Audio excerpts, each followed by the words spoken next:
நிலம் உலகம். நல்ல விதை ராஜ்யத்தின் புத்திரர். களைகள் யாரா? பொல்லாங்கன் புத்திரர். பொல்லாங்கன் யாரு? சாத்தான். சாத்தானுக்கும் பிள்ளைகள் இருக்கிறார்களா?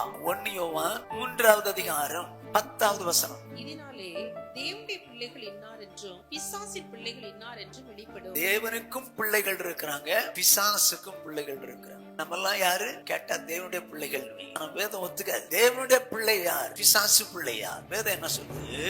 8வது வசனம். பாவம் செய்கிறவன் பிசாசினால் உண்டாயிருக்கிறான். அருமையான சகோதரனே, சகோதரியே, நீ கிறிஸ்தவளாய் இருக்கலாம், கிறிஸ்தவனாய் இருக்கலாம். ஆனால் பாவத்தோடு கூட வாழுகிறவளாய் இருந்தால் நீ யார் தெரியுமா? பிசாசின் மகன், பிசாசின் மகன். நீ ஒத்துக்க மாட்டேன் நான் பிசாசு பிள்ளைன்னு. ஆனா வேதம் சொல்லுது பாவத்தோடு கூட வாழ்வாயானால் வேத வசனத்தின்படி நீ பிசாசு பிள்ளை. நீ கிறிஸ்தவனா இருக்கலாம், கிறிஸ்தவ குடும்பத்துல பிறந்திருக்கலாம், கிறிஸ்தவ பேர் வச்சிருக்கலாம், ஆலயத்துக்கு போகலாம். அதனால நீ தேவனுடைய பிள்ளை இல்ல.